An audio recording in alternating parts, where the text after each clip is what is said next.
Good evening and welcome to this edition of Resource PNG. On tonight's show, we talk exclusively to the Prime Minister of Papua New Guinea, Honourable Peter O'Neill, about a range of issues surrounding commodity price cycles, the Extractive Industries Transparency Initiative, EITI, distribution of benefits, budget and debt, the government's role in resource projects, PNG SDP and OTML. The current downturn in commodity prices has affected resource projects like Wafi Golpu and Frida, who have been put on hold. How does the government plan to cooperate with the mining sector to ensure there is stability in such projects? We are also equally concerned with the mining operators in the country about commodity prices. These things are certainly beyond our control. Papua New Guinea is an economy in a global sense very small, so we don't influence commodity pricing, and I think as a result of that, we are the first ones on the front line to be feeling the effect of any downturn in those pricing. So our government is now working closely with the mining companies, and our aim is to try and make sure that they help them to try and maintain the infrastructure and maintain the operations of those mines.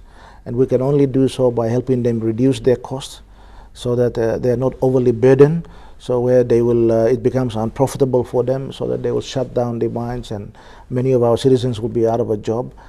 We want them to continue to operate the mine. So we are in discussions with some of the mining companies who are already in existence. Some of the other ones that is continue to have exploration. We are also talking to them about how we can reduce the exploration costs so they can still go ahead and do drilling, so they can get the samples in which they can test it to see whether they've got more findings out there or not. So we are very actively working with the industry in making sure that we engage with them meaningfully. So I think all in all, the confidence is still high. The confidence in the mining and petroleum sector in the country is still high. I get visitors every day in my office who are wanting to come into countries, telling us what they're doing, where they're exploring, where they have got positive findings that will be able to be converted into operations of a new mine. So the positiveness is quite encouraging. Prime Minister, the agricultural sector is also experiencing a fall in commodity prices. How does the government plan to assist PNG producers? What we are trying to do in that respect in agriculture is the biggest employer of our people in the country.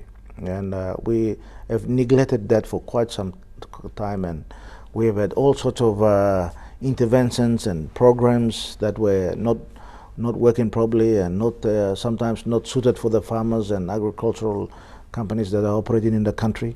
As a result of those, many of those programs were mismanaged, and a lot of money been wasted, lost, stolen, and this is what we are trying to avoid. So our government is now focusing on trying to establish a subsidy program where we want to keep the farmers working on the land so that they can keep their production up. So the subsidy is going to stabilize the prices. So our agriculture minister is now talking to the industry, talking to the farmers, talking to all the stakeholders in the agricultural industry, to making sure that we maintain a price structure. When the prices go down, we are able to top it up so that they can be able to continue to maintain their product and the produce while these fluctuations take place. When the prices go up, well, the government will withdraw the subsidy so that they can then continue to receive still high prices. So government is making some innovative ways in trying to keep in the agricultural sector booming. We also invest in a lot of money by putting direct intervention into agriculture bank and of course the micro banks to lend money to small farmers, lending money to small to medium enterprises so that they can participate in agriculture, so that they continue to employ more people, continue to build up their business, give them a cheap loan for a long term so that their repayments are low, so that they have an opportunity. They're not struggling to repay the loan. They're working to build a business, employ more people, and build our agricultural sector. So I think there's some positive work that's been done, and we'll continue to keep an eye on what is happening globally on the pricing of many of those commodities. We continue the interview with Prime Minister Peter O'Neill after the break.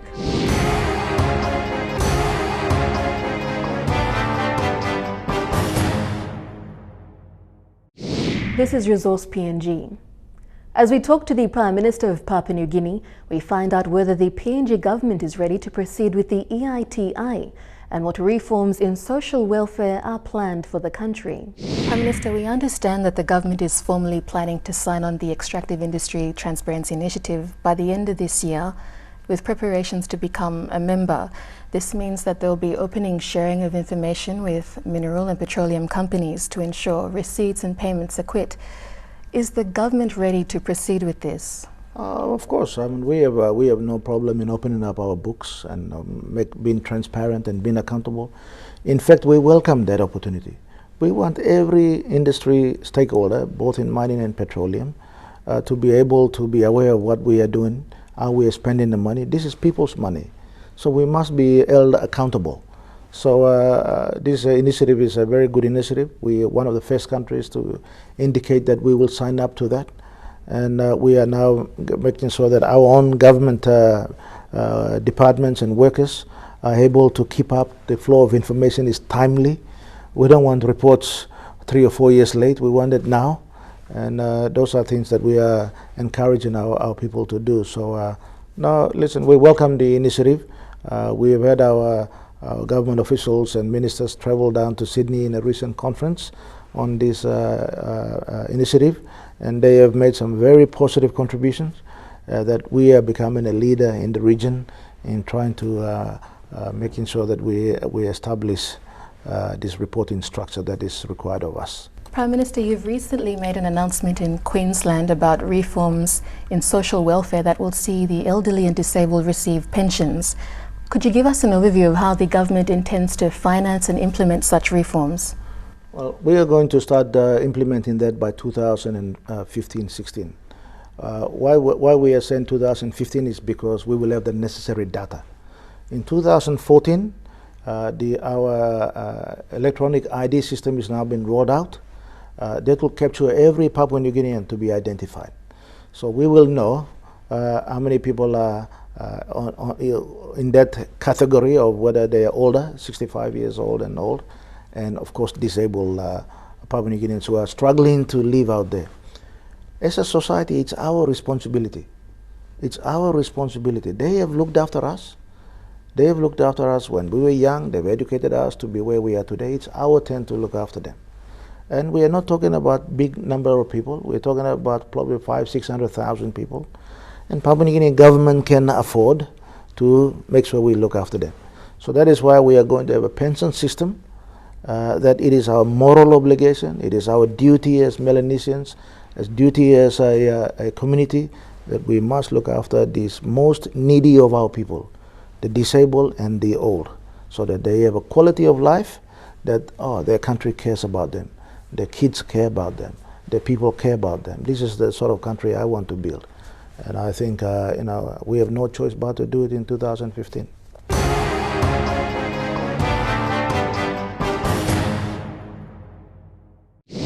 In this segment of our exclusive interview with the Prime Minister of Papua New Guinea, Honourable Peter O'Neill, we talk about education and health policies and social reforms.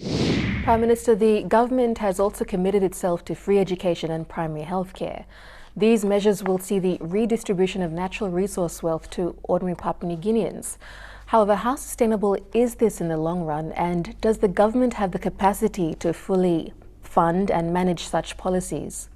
We really have no choice. Do we allow majority of our kids on the streets, uneducated, have got no hope for their own lives? Do we allow them to roam around the streets, causing problems for everybody? We are not stopping people from having children. They're still being produced. So our obligation, again, is that we must educate this. Some of these kids will become prime ministers of our country. Some of these kids will become doctors, pilots, and we have to give them an opportunity. We don't have a choice. We have always given this excuse that we can't afford it. In 2011, when I took over government, I announced that I will fund free education. Everybody thought I was crazy. They thought it's unaffordable, can't be done. But we managed to find 700 million kina because we cut the wastage. We cut all the other non-priority expenditures and said, no, listen, we'll park it in education. So we parked it in education. We roll out the free education. We did not suffer setbacks in other services. Other services did not suffer as a result of that money being invested in education. In 2013, we did the same thing. We found another 700 million kina. We invested in education. Now, for 2 years, we were able to fund it fully. We will do that in 2014. We will do that in 2015. And I can assure you that we can afford it. Don't let anybody give us any excuse that it cannot be done. Because those people who are saying that are trying to keep us uneducated, poor, subservient country where they don't care about us. And that includes our own people, some of our own leaders and some of our own people who don't care about us but themselves will continue to push that line, that it cannot be done, so we have to cut it off. That is absolute nonsense. Papua New Guineans must stand up and rise up to this challenge, that we have a place in this world, and it is our obligation to educate our young to make sure that they rise up to those opportunities that are there. Such social reforms link into recent calls made by the President of the Asian Development Bank for the PNG government to make PNG a more inclusive, more integrated and more innovative Papua New Guinea. What is the government's response to this, in particularly in terms of developing labour-intensive sectors of the economy that will create more jobs? It all starts with education. Education makes everybody, gives everybody an opportunity. It gives everybody an inclusiveness. It gives everybody a level playing field. Nobody is stopping anybody who's got a dream of doing something, trying to skilling himself or herself to become a better person to be marketable in that labor market. So I think we are heading in the right direction, and the comments from the Asian Development Bank is one that is supportive, and I know that they are appreciative of our policies. Once our literacy rates are going up, we are the only country in this region that we have lower literacy rates. We have lower, in the Millennium Development Goals, we are not achieving anything in health, in education, in law and order, in human development. So we don't have a choice. It is time now to invest in education. So education is in free education. We are putting another 500 million kina in higher education, building up the universities, technical colleges, and nursing colleges and all the other colleges that we need to educate our people. Over the next few years, we are going to continue to build infrastructure. Yes, it is going to take time. We are not going to create a miracle tomorrow, but we are building it. Every challenge has been slowly but surely overcome, and I think there's a great opportunity and future for our country. Prime Minister, on a similar note, the IMF has predicted that by the year 2017, there will be significant growth in the non-mineral sector of the economy. However, it is warned that fiscal expansion may augment such growth. How does the government aim to foster private sector growth? Well, you know, we are creating a conducive environment for them. The policies that we are creating, trying to create an educated population, trying to have a stable and safe society, trying to build an infrastructure that will meet the private sector's demands. All this is aimed at growing the private sector so that they can continue to grow. When private sector grows, the more labor, more opportunity for our people to get employment. More it will do to increase the standard of living in our country. So I think we are in line with what the comments that IMF and of course ADB and others are making, is that our policies are geared in the very precise things that they're asking us to do. We want a stable political environment. We want a stable economy. And we want to make sure that we have the stable policies that will deliver for us those visions and those development aspirations that we have as a country. So I think all in all, over the next few years, you will see a complete change. I think many Papua New Guineans will notice that when they go around the country, there's something happening. People are excited. It means that the governments and the people are working together in trying to lift in the standard of living for our people. And quite frankly, I'm really excited about where we're heading. I think the economy will continue to grow. Inflation is stabilizing. It's not as bad as people think it is. In fact, last year we predicted that this year was going to be 8%. Now it's 5% of inflation rate. Our interest rates are some of the lowest we've seen in the country. There's enough liquidity, meaning money in the system of the banking system. Our foreign reserves at the highest this country's ever seen, enough to meet almost 11 or 12 months of imports. That means we can pay for 11 months of everything that we import. We can pay without any credits or borrowing money or anything. So, we got enough money in the foreign reserves. So we got employment is growing, despite perception that when the LNG construction slows down, employment will fall off. But many of these have been captured elsewhere because government is investing in infrastructure, where some of the skilled people are starting to find employment in all those areas. I think many of you will know that there's some of our critics going around talking about contracts that have been given out not fair and all these things. It's absolute nonsense. The tender processes have gone well. What we have tried to do as government is this: we try to spread the contracts out as evenly as possible, so that we don't shut down one company that is employing Papua New Guineans. So every company that operates in this country, we try our best to make sure that they have a contract with government so that they can build and participate in the infrastructure building of our nation. So we have spread the contracts very fairly, road construction or building construction, or even of course, resource sector. We encourage our development partners to spread the work so that every Papua New Guinean who is out there is not out of a job because one company shuts down. It is our job to make sure that Papua New Guinea.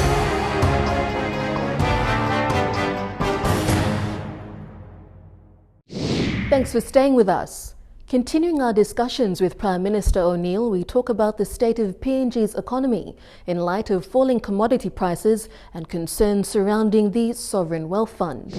Commodity prices have remained below budget estimates, with gold prices slumping well below the budget estimate of $1,700. How is the government managing the budget, and is there potential for a blowout in the budget beyond 2 billion kina, and how will it impact the 2013 budget? Yeah. Well, the budget today, in fact, as we speak today, the Minister for Treasury is presenting our report for the first 6 months for 2013 in Parliament today. The report very clearly states that our economy is performing very well. We predicted that 2013 it'll grow at 4%. In fact, it's growing at 6%. So it's a very good news. We predicted that the inflation will be 8%. The inflation is now 5%. It's a very good news. Employment levels are still very high, which is again a very good news. And interest rates and all the other indicators are very stable. So we have an economy that is going very well. Yes, the commodity prices for mineral sectors and oil and gas has come down globally. But as I said, this is beyond our control. We cannot help when the movements of the prices at a global level. But we can do things here that will maintain revenue for government to be maintained so that we don't have a big blowout in our budget estimates.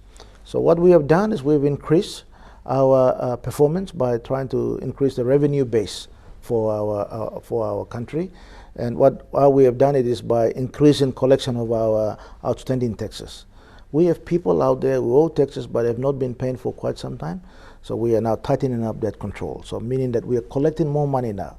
In fact, our collections are within budget now, because even though despite the drop, we have not dropped in revenue.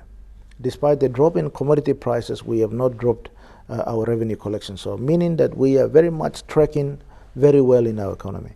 And the second thing is that we are doing all our best to keep government expenditure under control.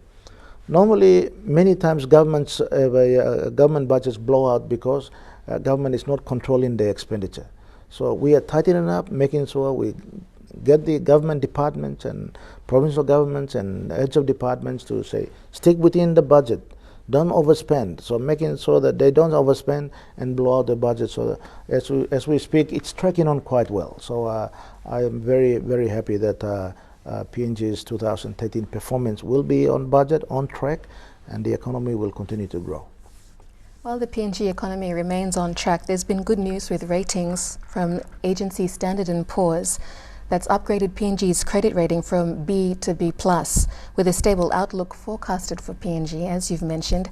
However, recently in an article in a popular magazine raised specific concerns about levels of government debt, particularly the cost of borrowing in the Chinese currency yuan, which he says, or the magazine says, is an appreciating currency. Given the potential for increased cost of borrowing, are current levels of public debt sustainable? Our debt levels are well below international standards. We have, by law, restricted our borrowings to a certain limit, to 35% of GDP, meaning that if your economy is worth so much, you can't borrow more than your economy is worth. So our 35% of our GDP is the maximum level that governments can borrow. We can't borrow any more than that by law. So we are well within that. In fact, our borrowing today is around 30%. So I appreciate the comments that people are making, but we are within our limits. We are within the projections that we have made. We have within the appropriations that we have made in Parliament. So all in all, I think our debt levels are manageable. And what we have tried to do as a government is that we have tried and get rid of the expensive loans that we have been having over the past and replacing them with concessional loans. So loans that were costing us 7 or 8% interest rate, we're trying to replace them with 2 or 3% interest rate. So we're also trying to manage our debt and manage it better and use it effectively. And of course, people think that we are borrowing heavily from the Chinese. Yes, there's a facility there, but we have not borrowed that much. In fact, our borrowings are less than probably 1 billion kina at present. So it is not as if we went hired and tried to borrow everything and make us all go broke. We are doing our best to making sure that we live within our means without affecting the delivery of services. Health, education, law and order, infrastructure must be maintained at the highest standards all the time. So yes, we understand where the concerns are coming from. We are managing it. But in fact, I'll be very surprised if they don't give us a higher rating. I think Moody's and Standards & Poor's, if they don't give us a higher rating by next year, I'll be very surprised. The rise in government debt has raised more concerns amongst people that there may not be enough funds left for the Sovereign Wealth Fund. Prime Minister, what's your response? Again, same thing. I think it's good concern, unnecessary, because we are managing all those issues as we go along. And I think we've got some very, very talented people at Treasury. We've got some very talented people in government now, and we have a very active government. And you will see that many of the members of the government have got some very good financial background. Some have got very good legal background. So we understand the requirements of a government as to live within its limits. And I think it's important that our people understand that we are managing the loans quite well. In order for us not to overly expose ourselves in exchange rate fluctuation and international events in the global economy, we have in fact tried to borrow more in kina. So meaning that we can manage those costs a bit better, cost of borrowing money. Because sometimes interest rates can be low, but if the exchange rates have got a big difference, then you can pay more on the exchange rate costing us more money. So those are things that we are managing a little bit better than it has been in the past. And I can assure you that we are also managing the performance of the key departments like Bank of Papua New Guinea, Treasury, the IRC, Internal Revenue Commission, Customs, on a monthly basis. So we're tracking them more closely than, again, ever done before. We want to make sure that they are performing, keeping up to and taking note of the changes that are happening around globally. So all in all, it's not too bad. Prime Minister, given the fact that the government takes an active role in the extractive industry, some see this as a conflict of interest in terms of the government's role as a developer and a industry regulator. How will the government ensure impartiality as a regulator and a stakeholder? Papua New Guinea has been involved in this industry for almost 40 years now. And many of the investors are quite comfortable in the way we've been managing it. We've been able to separate our function as a regulator, and also we separate our role as an investor. So when we now establish that Kumul Fund, Kumul Trust, who will be taking charge of all the investments of government, most of the investors will be dealing with them. So government will be along trying to regulate the industry so it is a level playing field, fair to everybody, making sure that we also as Papua New Guineans take our share in a just way, so that we are not deprived of our returns that our people truly deserve. So all in all, those fears are unwarranted. We will do the right thing. We will make sure that every stakeholder is treated fairly, as we have done in the last 40 years. So there is no need for concern. We'll be back with more from Prime Minister O'Neill with...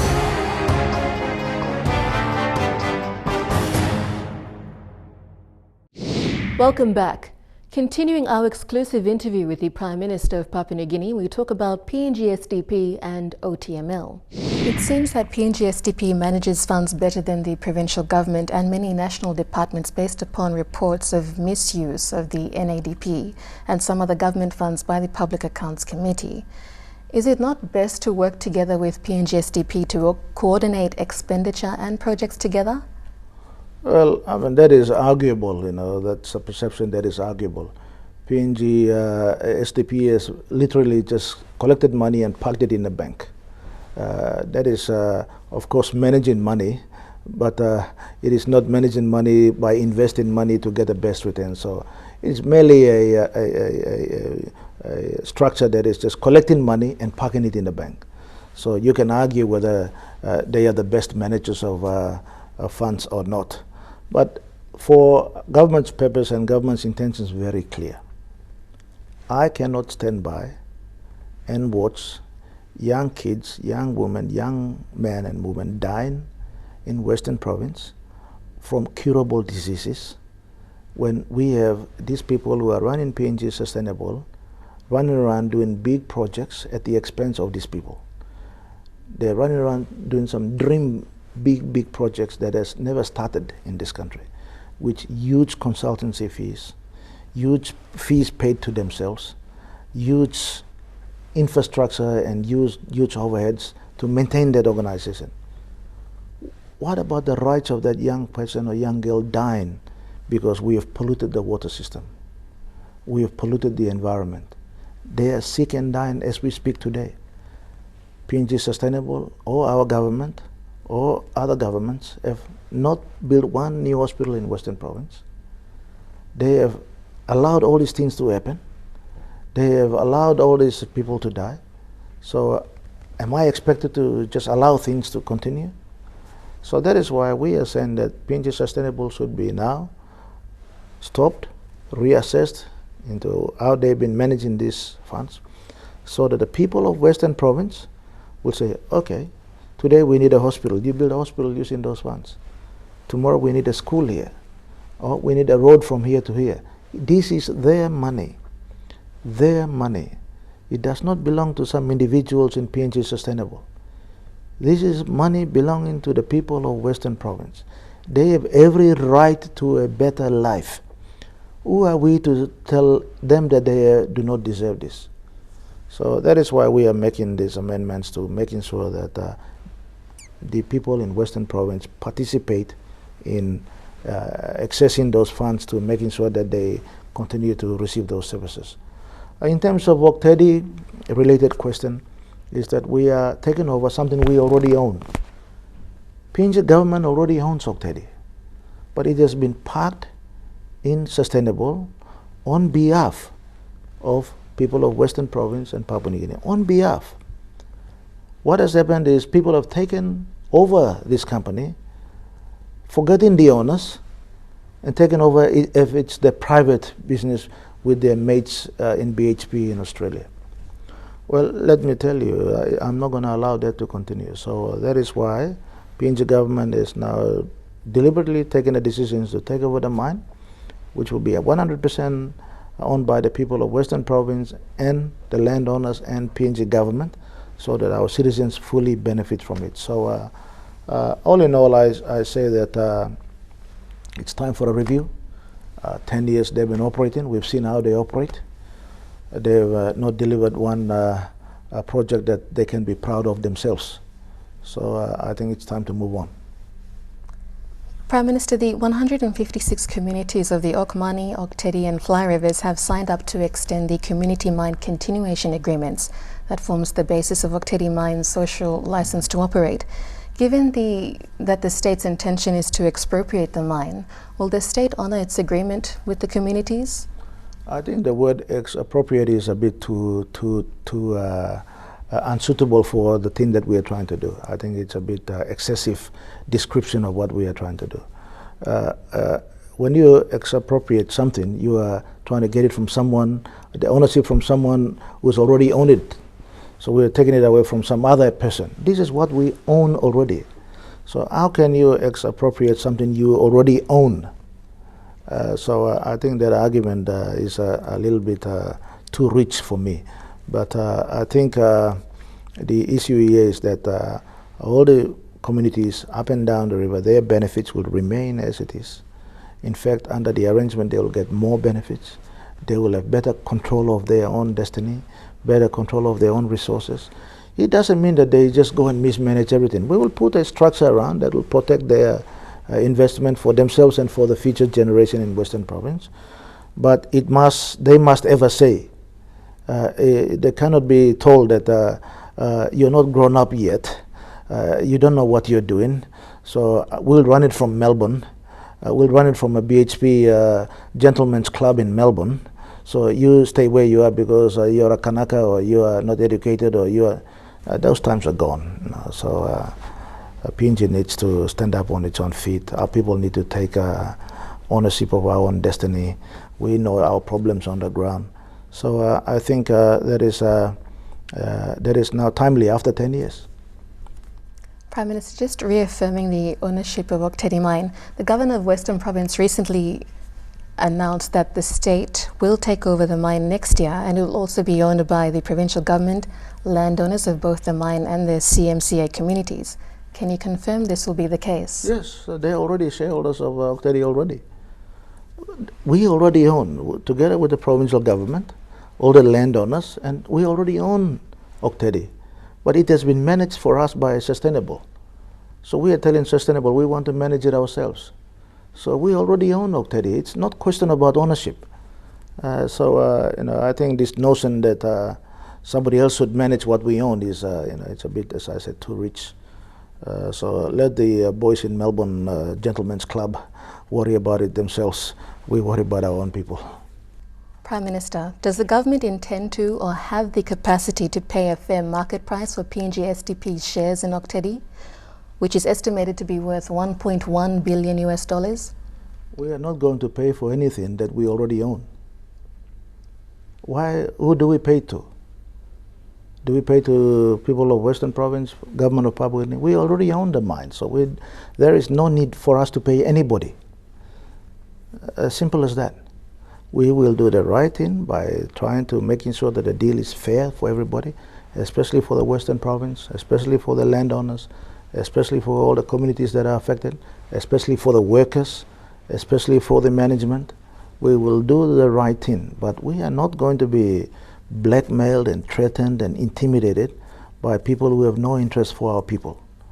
We are not going to be, and we will do everything possible to making sure that we protect this asset for the benefit of our people, for the benefit of the people of Western Province, and that is what we are doing. More of Resource PNG after the break.